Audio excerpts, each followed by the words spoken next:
and the number of asymptomatic carriers are going on a decline. The pandemic prevention and control is still at a critical stage. We must be committed to the curbing of the rebound and the transmission from abroad. We must continue to hold the four parties accountable and improve our capacity of response. And we must also increase our agility in our early warning system so as to curb the transmission instantly once one case is discovered. And as to health monitoring and washing hands frequently, good ventilation, wearing facial masks, no gathering, and other measures, we must continue those efforts so as to avoid any spreading of the virus. As to the grassroots level measures, we must execute the measures to the point, and in prioritized places, we must have regular daily prevention and control mechanism and have stringent management of the personnel. As to elderly people, we must continue the encouragement of vaccination. We must urge them to complete all doses of vaccination. Today, the topic is about to work around the clock to implement the rigorous prevention and control measures. And with us, we have the Deputy Director General, Mr. Lei Zhenglong from the National Health Commission, and our expert Guo Yanhong from the CDC, Chief Expert Wang Huaqing from National Health Commission, the community level expert head, the Capital Medical University, Professor Wu Hao. They will take the questions in concern. Now let's open the floor to questions and answers. Still, please identify yourself before raising the questions.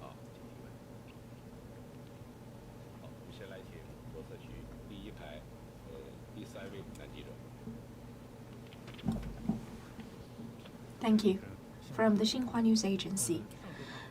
In the press conference last week, it is stated that the pandemic situation has been improved, though we must not stop the vigilance, and we must have emergency and contingency plans. So, what is the latest news as to the pandemic situation, and what is your judgment over that, especially the cases in Shanghai and Beijing? Mr. Lei Zhenglong will take your questions. Thank you for your questions. Recently, this epidemic is still going on a decline trend nationwide. Since May the 5th, the daily newly added confirmed cases were below 5,000 per day. On May the 12th, the newly added confirmed cases was kept under 2,300 per day. And right now, Shanghai is picking up. In the whole city, the newly added confirmed cases are going on a steady decline. And in Jilin province, the epidemic is coming to an end. And in Beijing, the recently added confirmed cases are also declining in number. From the 700 cases at the peak, it goes down to 47 cases yesterday in Beijing.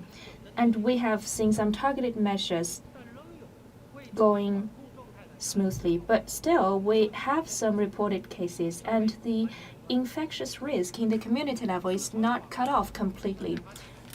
And we must do the sourcing and tracing in our epidemiological survey. In Henan, Jiangsu, Zhejiang, Jiangxi, Liaoning provinces, the epidemic is stabilized, and we still need to make efforts to accomplish the task of zero COVID.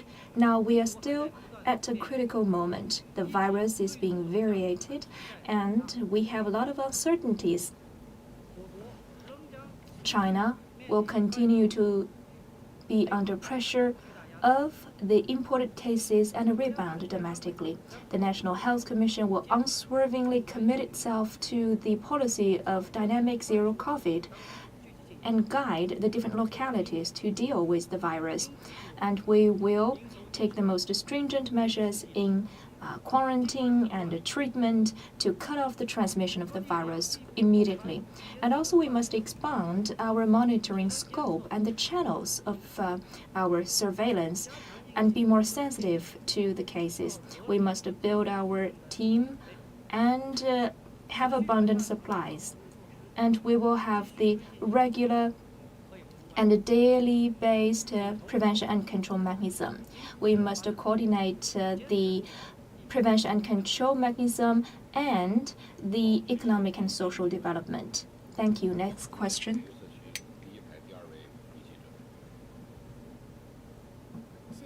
Thank you from the CMG.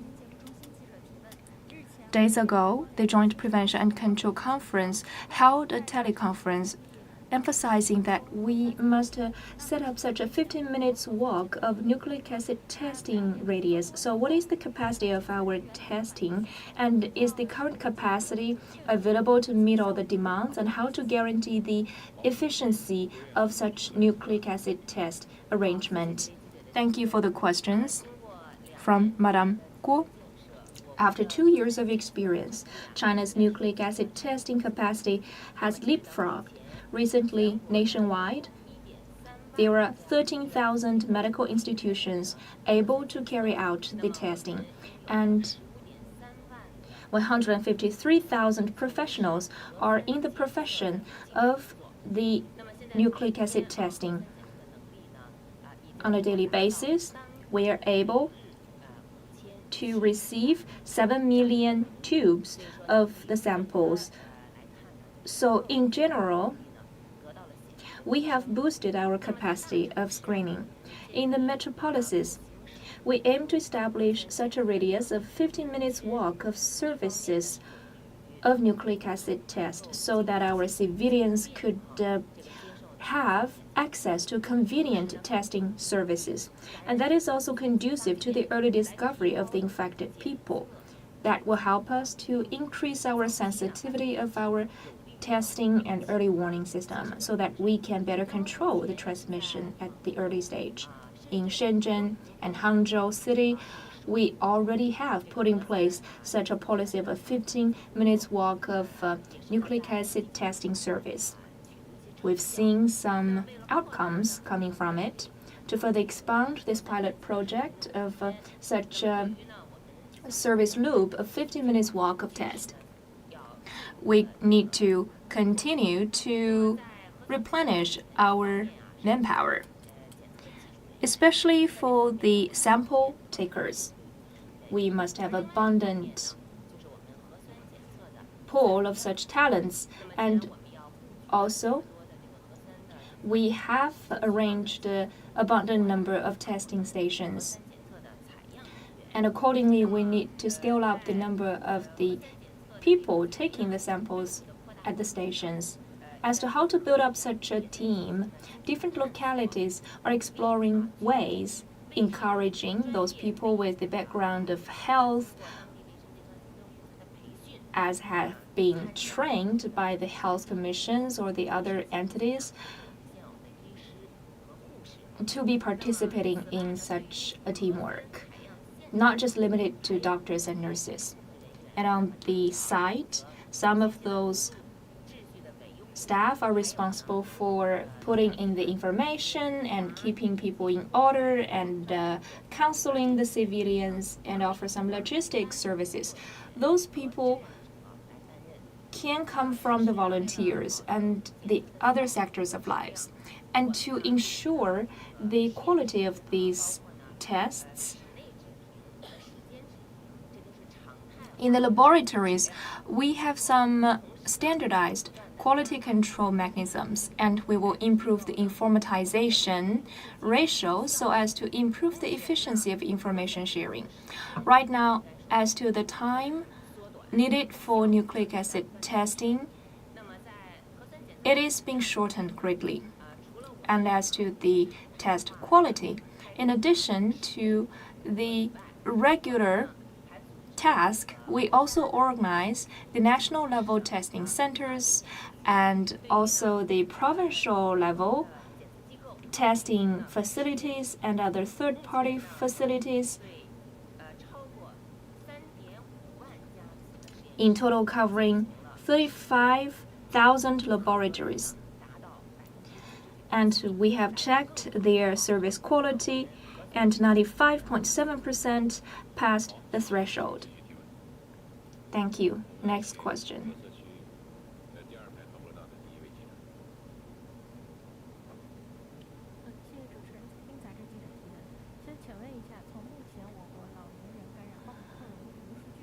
From the Fortune magazine. So what is the difference of the 3 doses of vaccination received by the elderly people? And what about their turning of symptoms to become the severe cases? Thank you for the questions. Now, in the places with the Omicron virus plaguing, among the population receiving different doses of vaccines, the protection levels are different. For those receiving 2 doses and 3 doses of vaccines, the number of death cases and severe cases differ greatly from the other groups of people.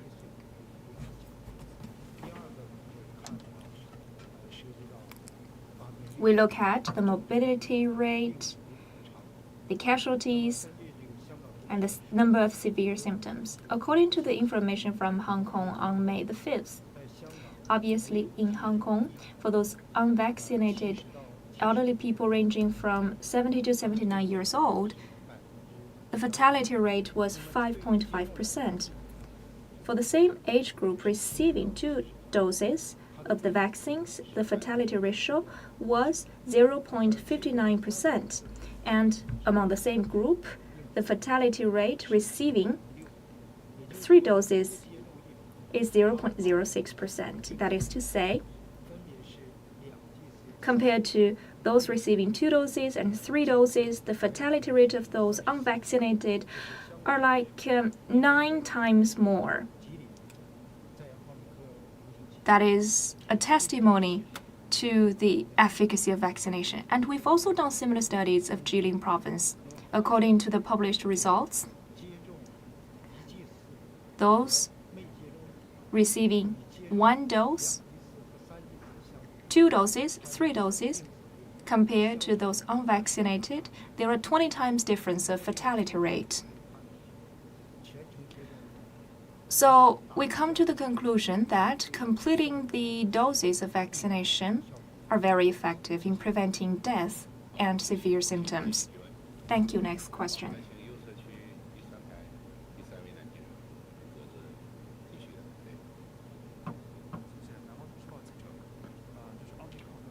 Thank you from Southern Urban Daily.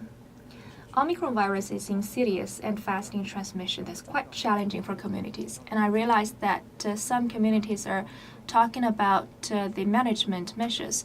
So are the previous prevention and control measures still fit for the current stage at the community level? Mr. Wu Hao, thank you for the question. Omicron virus varies from the previous rounds of outbreak. For example, quick transmission and short incubation period and pretty insidious. So compared to the previous rounds, we made full usage of the information available. That's why we divide the different regions into the contained areas, controlled areas, and preventative areas. And there are 3 different policies concerning the management in those 3 different communities.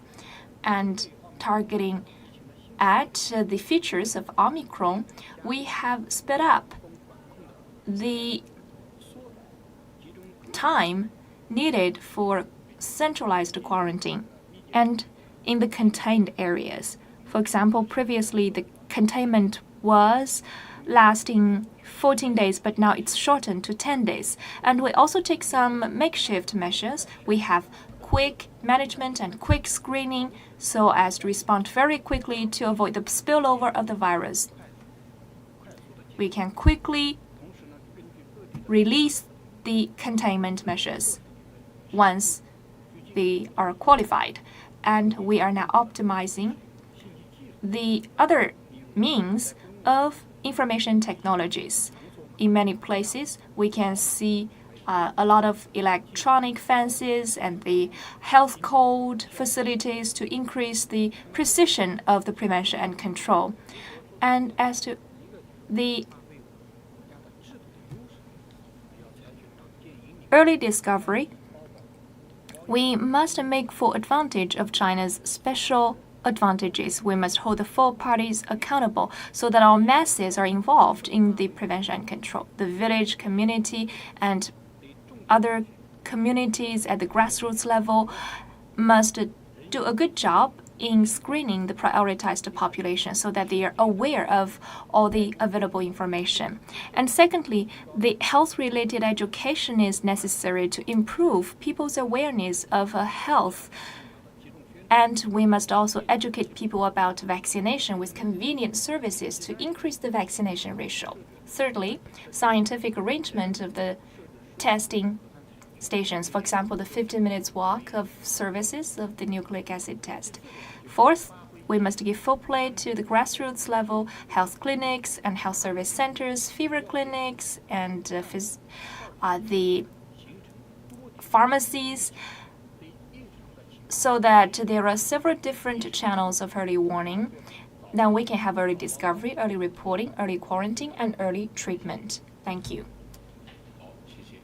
Next question.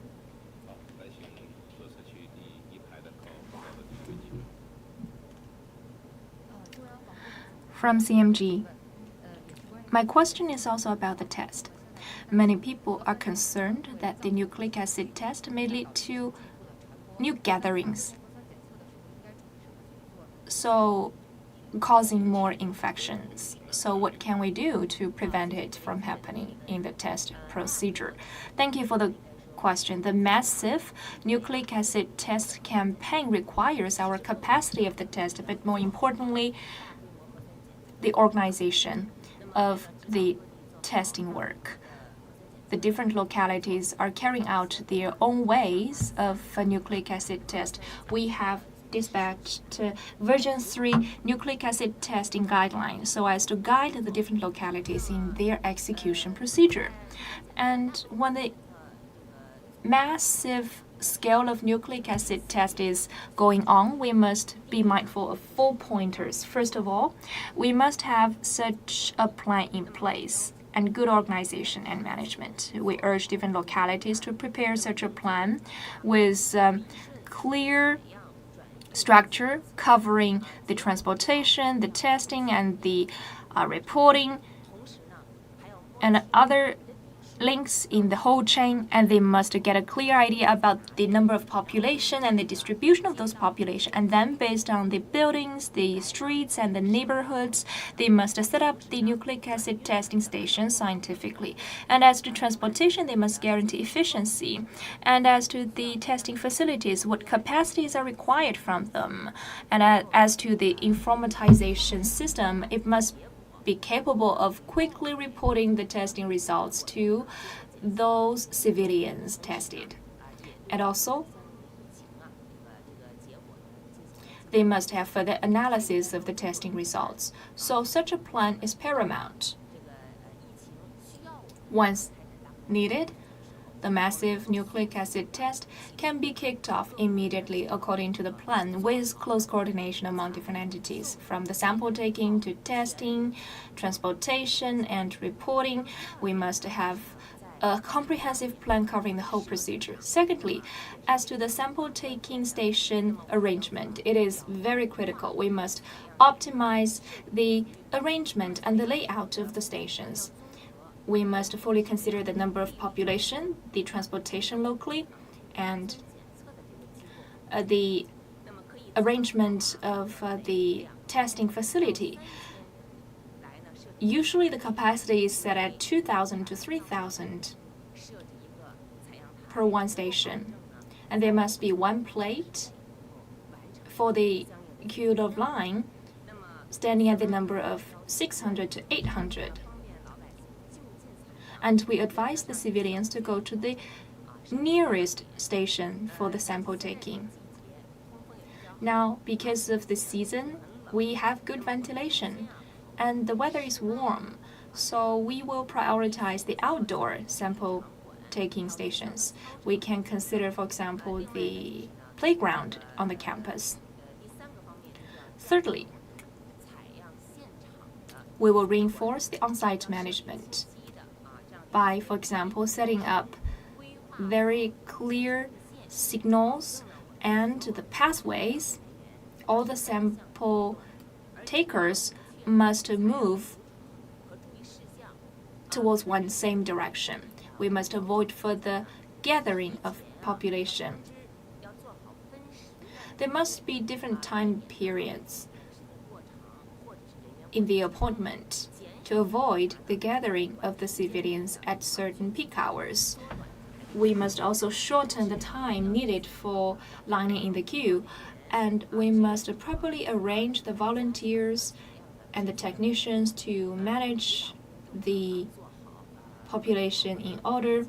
And as to information acquisition, it must be handled properly. As to the vulnerable groups like elderly, children, and pregnant women, there must be green channels to smooth away their sample taking. And we must offer the humane caring for them. We have accumulated some good experience. For example, for the elderly people unable to get downstairs, we can offer door-to-door services for sample taking. Fourth, the public must coordinate proactively. The nucleic acid test is indispensable from their support. The public must not gather, must wear facial masks, and listen to the guide of the on-site workers. In the sample-taking process, they must not touch the public facilities or belongings, and after being tested, they must wear their facial mask immediately and leave the site. We all know that it's hard work. We require detailed management measures in place, as well as good coordination from the public. Thank you. Next question.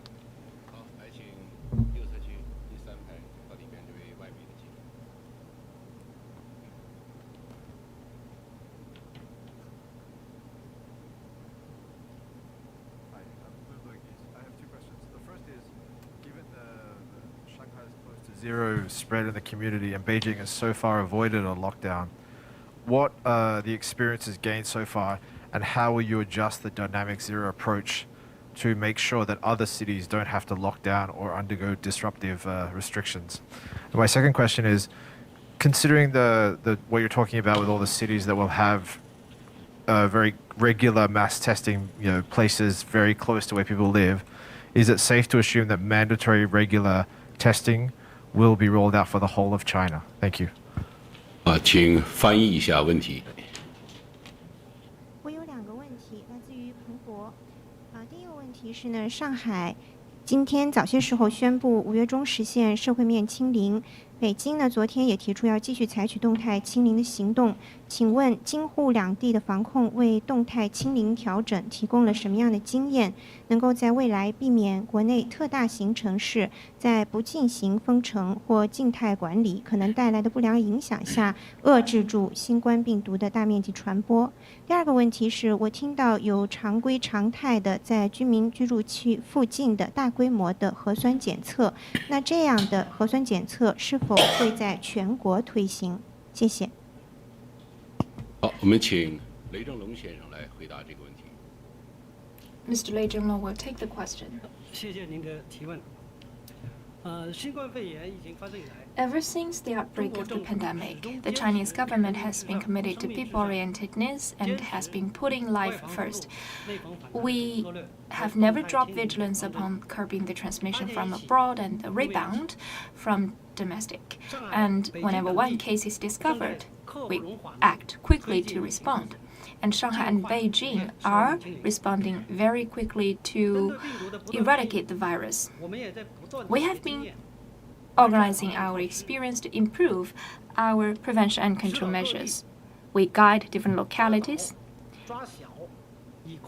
to have quick reaction so that all those that can be tested are tested, all that can be quarantined are quarantined, and those are treated, so that we can minimize the scope of infection and curb the transmission of the virus in the shortest time.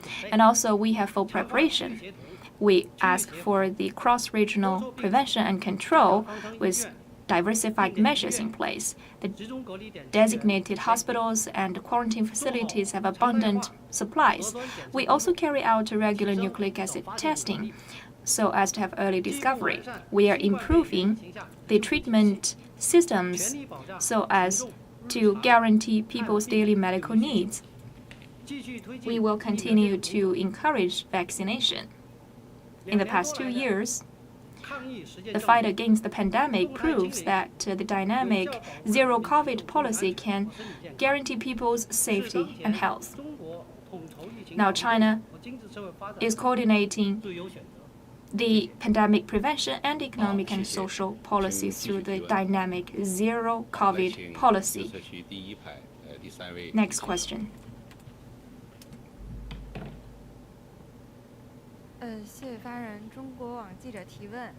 From China.com, my question is Omicron virus particularly dangerous to the elderly people? Mr. Wang Huaqing. Thank you for the question. In the past 2 years, the virus has been mutating. We have seen some cases of severe symptoms and deaths for elderly people.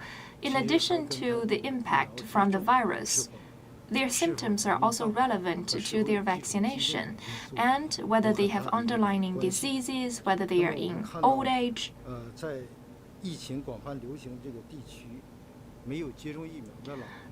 For those regions with the prevalence of the virus, among the elderly people unvaccinated, the fatality ratio is pretty high.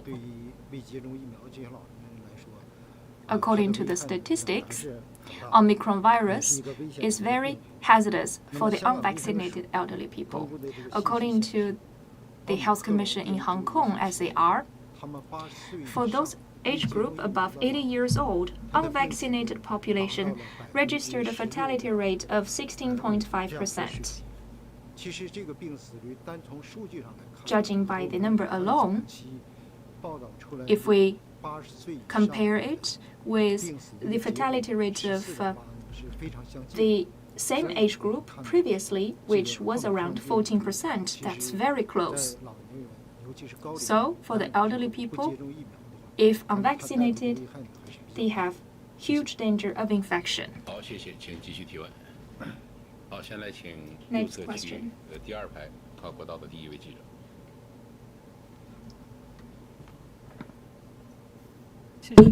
Thank you. From National Business Daily. In those infected places, we have seen the execution of the policy called ZeroCovered Community. And in 2019, we've seen such examples in Wuhan. So what are the criteria for the ZeroCovered Community? Mr. Wu will take the question. Thank you. The localities have adopted customized policies of zero-COVID community. The concept refers to the fact that there has been no COVID case. They have caring and incentives. And the first criteria is, in a certain incubation period, there has been no infected case or close contact quarantined. All the civilians must complete their at least one round of test and prove to be negative. And second of all, they must have disinfection For example, the living places and the working places, there must be regular disinfection, and they must keep good sanitation. And there must be timely collection of the garbages, especially the medical wastes, and must be disposed of according to the stringent requirements. And as to the health requirement, they must be vaccinated and report their conditions voluntarily and coordinate with the screening requirement, including antigen test, and they must have good hand sanitation, wear their facial masks frequently, and also there must be health promotion and education so that people could foster good health concepts and might be capable of responding to the virus. And as to the caring requirement for different groups of people, we must have clear information of all. For example, for the low-income groups, the left alone elderly people, the disabled, pregnant women, the infants, and people suffering from chronic diseases, we must be clear of their needs and clarify our caring policies so that the policies are targeted and precise. And we must know the mental states of those people staying at home. For those suffering from anxiety and panic, we must have counseling services. There must be 24 hours hotline to answer their needs. And we must also mobilize the resources of volunteers, the CPC members, and the friendly neighbors, so that we can set up such a mechanism of all masses on post. And also we must have an incentive. For example, we decentralize the cages, the party members to go to the grassroots level so as to contribute to the zero-COVID community. For the well-performing cages and masses, there may be some bonuses and awards delivered to them. Through such requirements and measures, there will be a long-term mechanism of the zero-COVID community policy. Thank you. Next question. From the Phoenix TV. Now, the makeshift hospitals are being built across the whole nation. What are the status quo right now across localities, and what's the plan for future? How can we put them into operation once needed immediately? Madam Guo? Thank you for the question. Omicron variant has become the most prevalent virus. As is known to all, it can be transmitted very quickly and insidiously. Although, in general,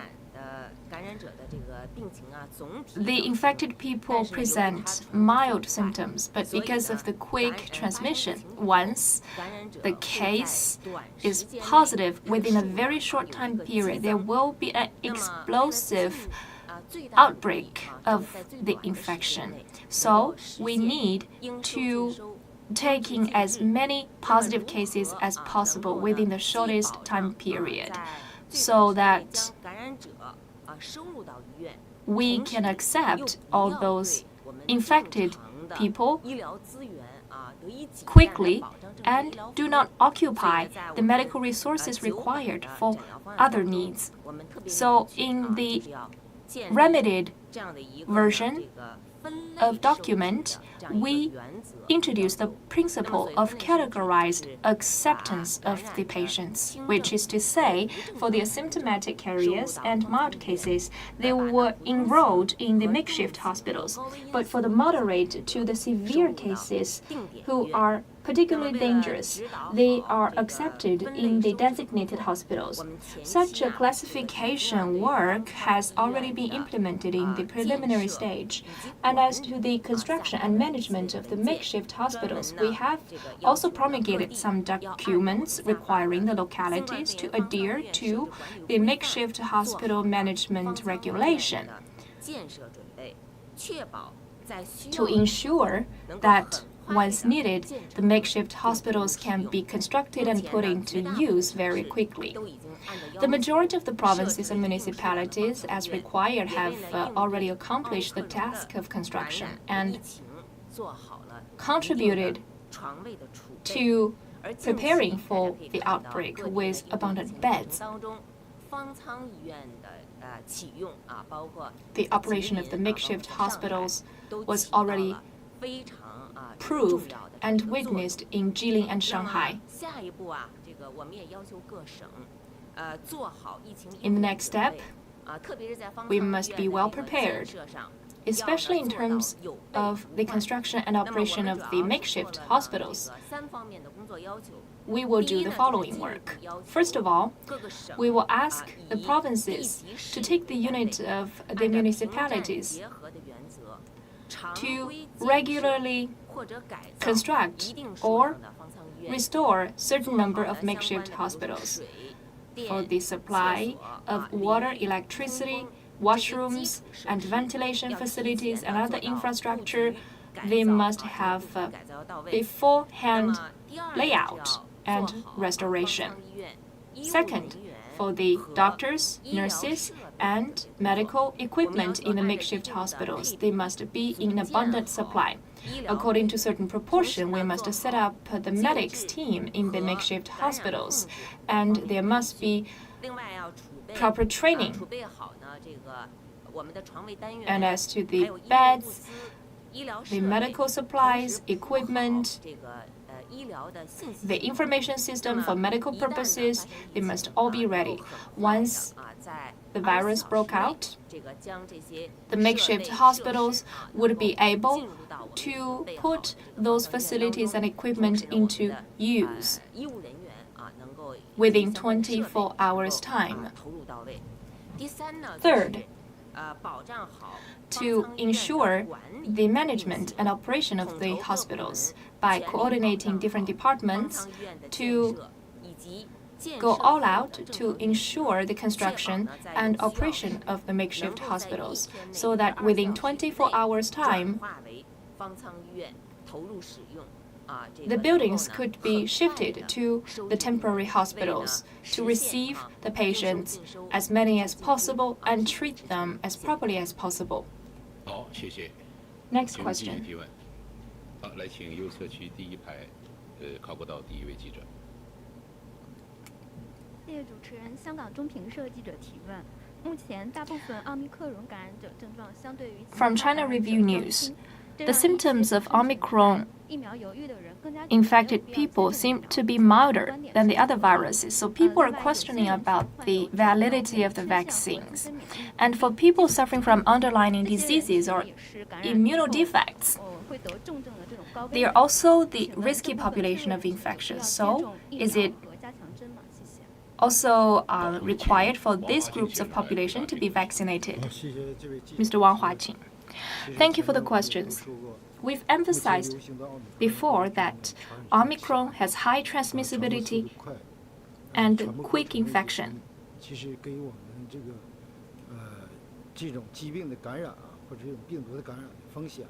So, the danger of infection is enlarged. For the unvaccinated people, especially the elderly people and those with chronic disease and underlying diseases, the likelihood of death is existent. According to some studies, the available vaccines are effective in fighting against the virus. That's why, although the virus is varied, we are still highlighting the necessity of a booster. You have mentioned that for the group of people suffering from underlying diseases, is it necessary to be vaccinated? There are 3 risk factors for all viruses. For example, lack of vaccination, old age, and underlying diseases. For those with underlying diseases, once infected, the risk of severe symptoms and death is much higher. For example, in Hong Kong, we've seen that over 92% of the death cases have suffered from the underlying diseases before. Why? There are 2 causes. Imagine that you have such underlying diseases and once infected, first of all, you will have severe symptoms caused by the virus. Second of all, according to the studies, the COVID-19 virus will lead to more severe complications coming from the underlying diseases. That's why we stress that for the elderly people and those with underlying diseases, they should be vaccinated. Then we can minimize the risk of severe symptoms and death. Thank you. Next question. 好，来请左侧区第三排第三位记者。中新社记者提问，谢谢。请问全国疫苗现在 From China News Service, and what is the vaccination situation nationwide? And what about the work targeting at the elderly people? 谢谢您的提问。 Thank you for the question. According to the arrangement of the Joint Prevention and Control Mechanism, now we continue to urge different localities to properly carry out the vaccination work. Until the end of yesterday, nationwide, there were 3.358 billion doses of vaccination. And for those 1.25 billion population, they have completed all doses of vaccination. They covered 88.85% of the total population in China. 760 million people have completed the procedure of vaccination. And for the people above 60 years old, 228 million people have been vaccinated. 216 million population have completed all doses, taking up 86.44% and 81.9% of the total population of the elderly people above 60 years old. 164 million elderly people above 60 years old have completed the vaccination procedure, and different localities are stepping up their promotion of vaccination by introducing personalized measures and catering to the needs of the elderly people. They have unveiled a series of convenience policies by setting up the green channels for the elderly people and the appointment mechanism for the elderly people. We've heard that in some provinces they have accumulated some commendable experience. The grassroots health clinics and facilities offer hypertension, diabetes, and other health management practices, and they have carried out the vaccination promotion work by encouraging the elderly population to complete their vaccination work while receiving the other medical help. Vaccination is very effective in preventing death and severe symptoms. We hope that you can mobilize those elderly people around you to get vaccinated as early as possible. Thank you. 好，先来请左侧区第二排，第二位穿白色衣服的记者。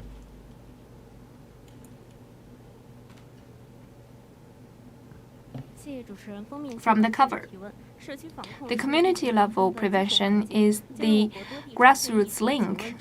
So for the stay-at-home population and those returning to the communities from the quarantine facilities, the Omicron virus infection is a critical point, so how to prevent its transmission.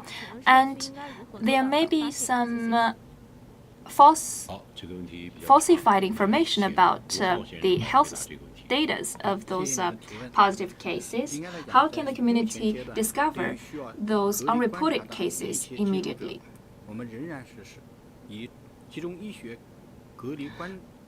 We have the centralized observation of the close contacts. Usually those not suitable for the transportation of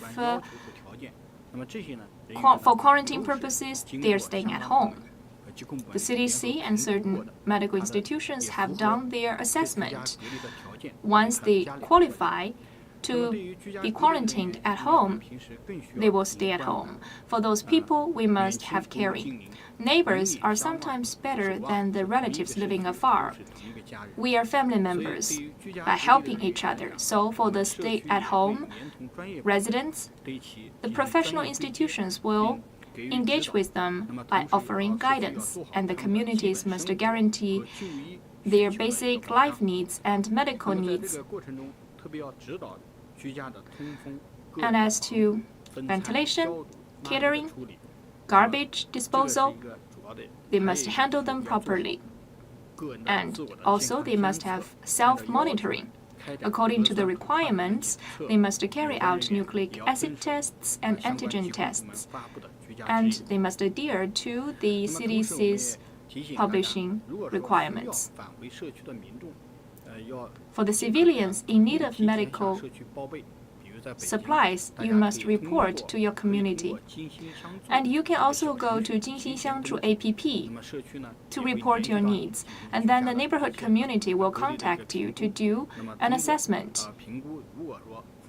If you are qualified, the community will take certain measures.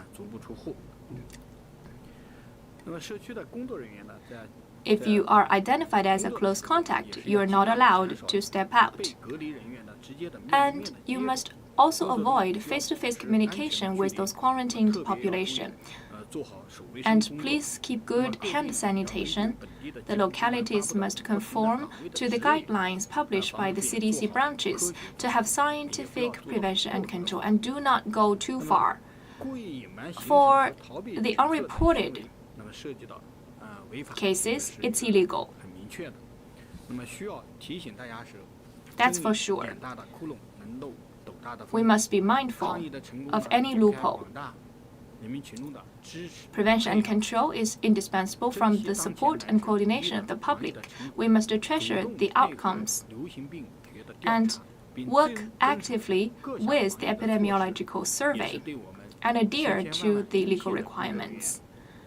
Tens of millions of first-line workers and medics have been building the firewall for us. We must respect their outcomes. Those medics are also ordinary people. They have their family members. They're sacrificing their personal interests to guarantee the safety of all masses. So we must respect them with our coordination.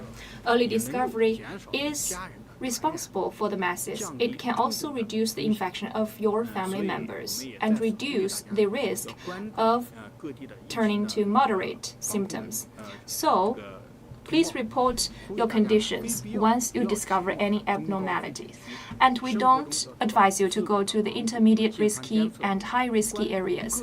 And in your daily lives, please pay attention to the pandemic situation every day, and once you have symptoms, please quarantine yourself and report voluntarily. You yourself is the first responsible person for your health.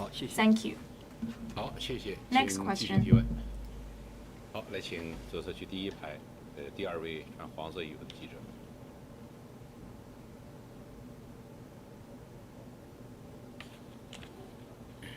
谢谢主持人。中央 From 广播电视台 CMG. CGTN 记者提问。 CGTN.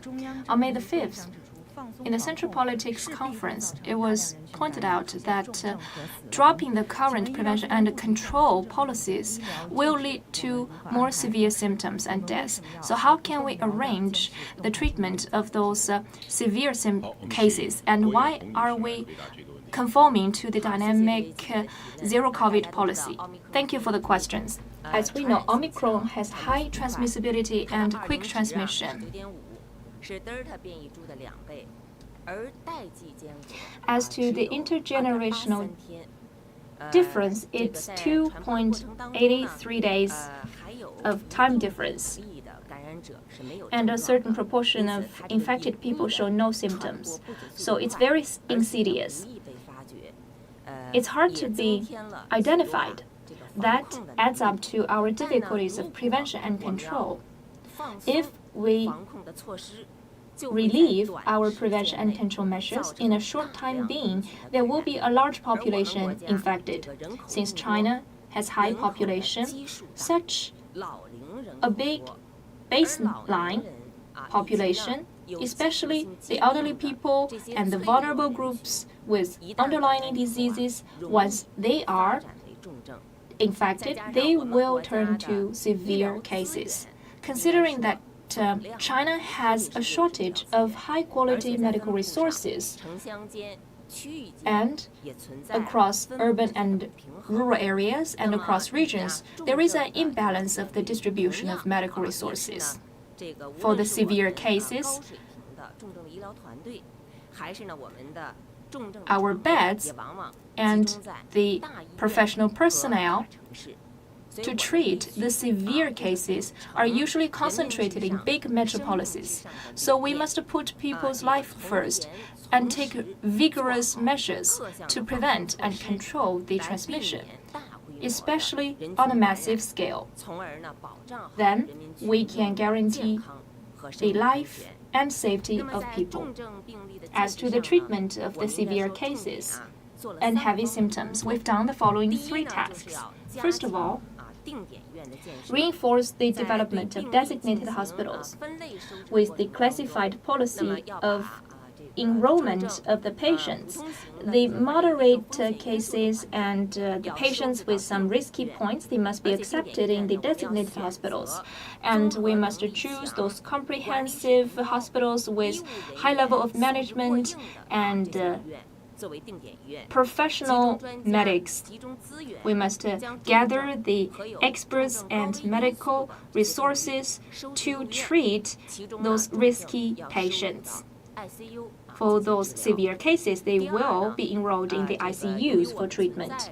Secondly, since we have an imbalance of medical resources in the treatment of the severe cases, so we encourage the localities to build up their medical resources, especially the development of the discipline of severe diseases. And they must further train the medical personnel to treat the severe cases. With those measures, we can ensure that every severe patient can access effective treatment. Third, given that the majority of those severe cases are elderly people, and those suffering from the underlying diseases, localities must take precautious measures. They must monitor those indicators of severe symptoms and get intervened earlier. And there must be multidisciplinary diagnosis and treatment.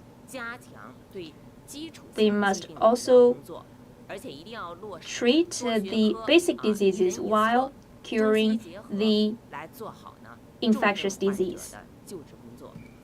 So it requires multidisciplinary work. It is worth emphasizing that medical treatment is only one part of our prevention and control. If we do not have quick reaction, vigorous implementation of the prevention and control measures, there will be massive population infected within a short time being, and there will be an increasing number of the severe cases. So we must adhere to the zero-COVID policy and carry them out 100% to get to the origin of the infection. And we must ensure that the masses are not infected and people's life and health are guaranteed. In the interest of time, we allow the last 2 questions.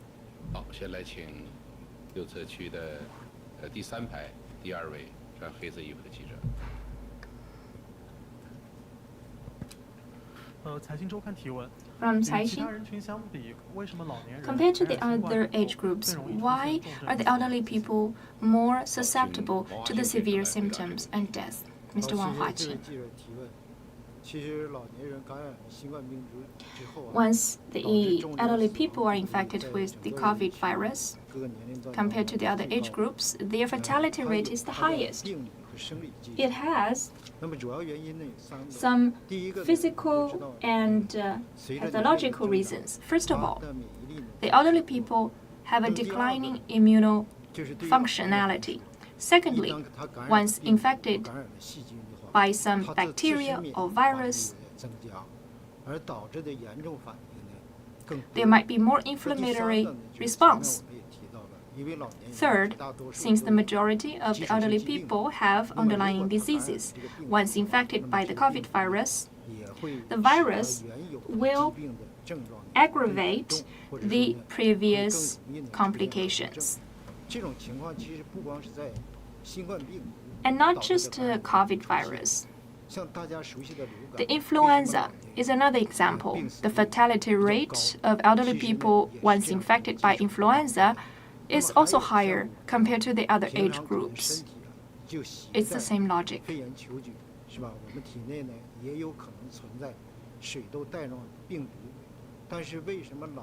Our young people may also harbor some viruses. For example, the varicella zoster and herpes. But the elderly people suffer from more underlying diseases. And this COVID virus can reside in the majority of the organs and tissues of human bodies. So if they have some underlying diseases, pathologically, there will be more severe complications. Therefore, for the elderly people, the COVID virus is more severe. And we keep emphasizing, judging by the immunostrategy globally, those elderly people and those suffering from chronic diseases are the prioritized groups of vaccination. Thank you. Last question, please. 第二排第3位，穿白色衣服的女记者。谢谢主持人，我是红星新闻记者。 From Hoxing News, 有公众反映，本轮疫情 according to the 中有个别的 civilians, 社区采用了硬隔离这样的 some 防控措施， communities have 比如铁丝 adopted 锁门、封堵 very 通道等等，这带来 rigid 了安全 policies 方 of 面的 prevention 风险 and control. For example, by building up iron fences around the communities. Are those policies reasonable? And how to take targeted and precise measures when implementing these prevention and control measures? Thank you for the questions. To be honest, I myself have undertaken the task of prevention and control. To control the risk, there may be some stay-at-home quarantine or centralized quarantine, and I have experienced those before. And there are diversified situations across regions.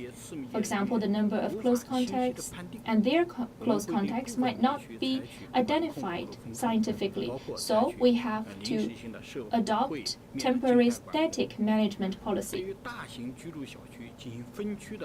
And there is a zoning system for the communities so as to have grid management pattern. Such a pattern of grid management will help us to clarify the division of responsibilities between the different grids. There will be minimized overlapping infection, and within the same community, based on the different risk levels, there will be differentiated management policies. For a very big neighborhood, if it is divided into several grids and set up some physical facilities, then we take the unit of grid when we are relieving the quarantine and isolation, instead of opening the entire big neighborhood. That's more precise and targeted. And also as to the personnel working in the different grids, we can further avoid the overlapping infection or the spreading of the virus. There are some checkpoints established that is helpful to avoid the dissemination of the virus outside. That is also conducive to protecting the masses' safety and health.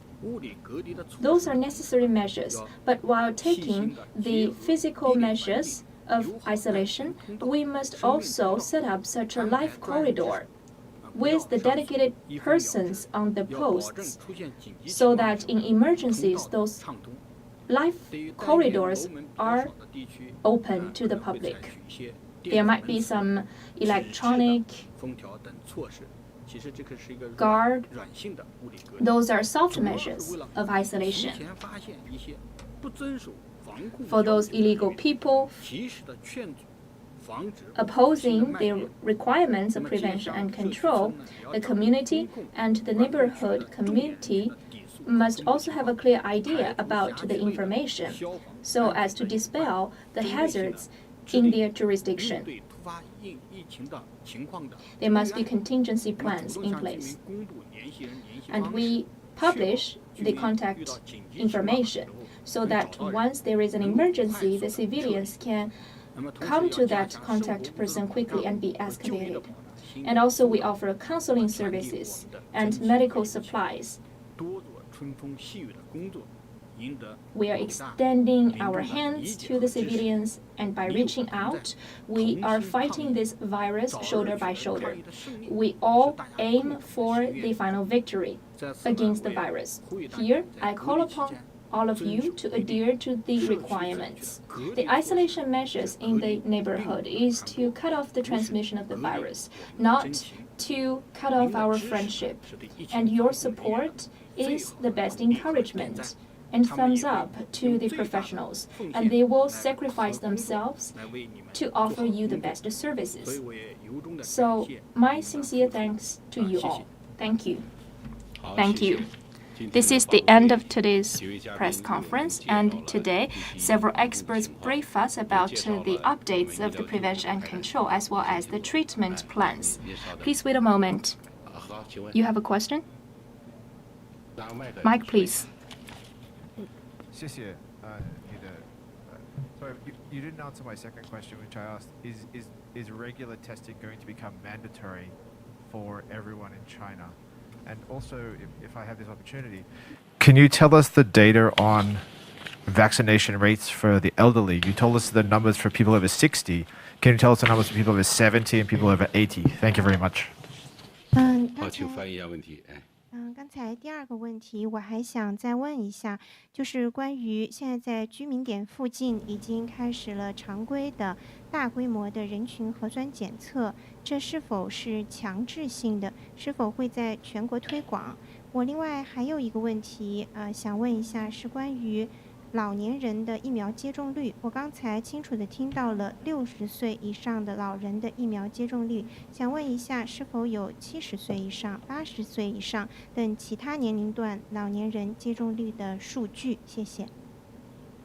好，关于核酸检测的相关的 The first question about the screening goes to Madam Guo. Thank you for your concern about the nucleic acid test. Nucleic acid test serves as the screening measure to have early discovery of the virus and to help the patients with early treatment. And when we suspect there is infection in the society, we carry out massive nucleic acid tests in districts that will help us to lock in the scope of infected population more precisely. We will identify the points of infection. That's the role of the massive nucleic acid test. Once we determine the risky places and the risky population, we will take more targeted and precise measures to identify the other infected people. So, for the district level, massive nucleic acid test, it is helpful for the prioritized population and the prioritized places. Those several types of nucleic acid tests must be complementary. They are helpful for early discovery and early treatment. Thank you. As to the next question about the data concerning the age groups above 70 years old and 80 years old, the data have already been published in the previous pressers. In the future, there will be more pressers, and the data will be renewed, and we will publish them immediately. Please stay tuned with us. And I declare this is the end of today's presser. Thank you for watching.